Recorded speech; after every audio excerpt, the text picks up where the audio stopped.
Joining us now is also Sara Lefton, Chief Development Officer at United Jewish Appeal Federation of Greater Toronto. Sara, thank you for joining us this afternoon.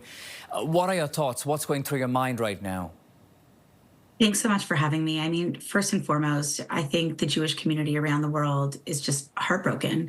And, the Jewish community of Sydney is in our thoughts. But beyond that, I think we're really scared. And I think the Jewish community in Toronto is looking at our neighbors and looking at all other Canadians and saying, this is what happens when hateful words turn into hateful actions and when hate is left unchecked.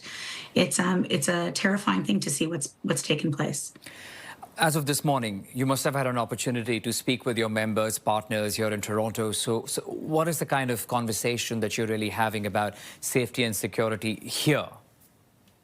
Yeah, I think that it's a very real situation. The security threat in Toronto for the Jewish community and across Canada is real.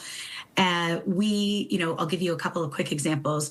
We had one synagogue on Bayview Avenue that has been attacked and vandalized 10 times in the last year.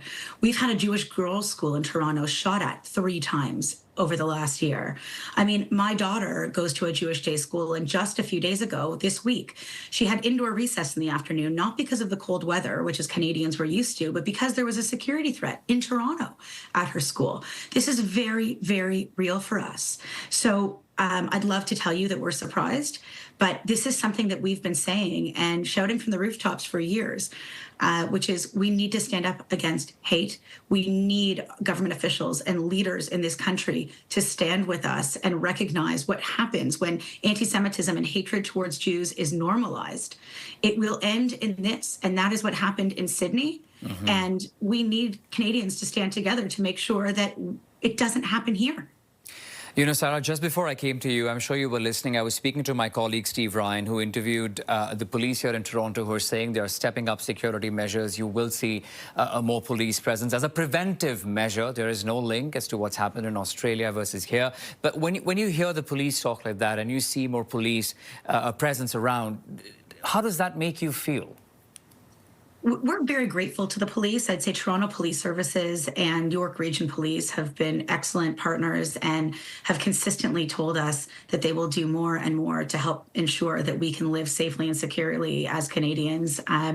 But I'll be honest, there's still not enough taking place broadly across the country to help make sure that we are safe and secure. The police are doing all of that they can, and we are very grateful for them stepping up, but it doesn't start and end with the police. We need all levels of government also to recognize that we are at heightened risk right now.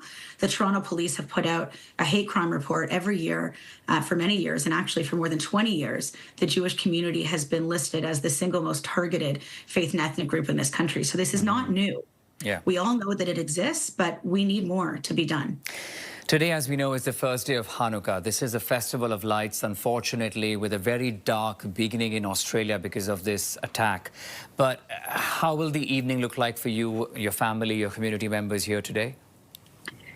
Hanukkah is about light over darkness. It's about resilience of the Jewish community. And so we will call on not just Jews across the country, but our allies, our peers, our colleagues, our friends to stand with us so we can celebrate and we do not have to hide.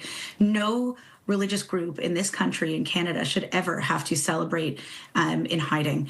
And as Canadians, we hope that we can call on our friends and neighbors to stand with us, to attend public celebrations for Hanukkah and candle lighting ceremonies, and that we can go out and we can recognize that while it's certainly more somber this year and does not feel celebratory, that we will stand proud, we will not cower, we will not hide, and we deserve to celebrate our holiday safely, securely, in Canada. Sara Lefton, Chief Development Officer at United Jewish Appeal Federation of Greater Toronto. Sara, thank you for your thoughts and your time. Thank you so much for having me.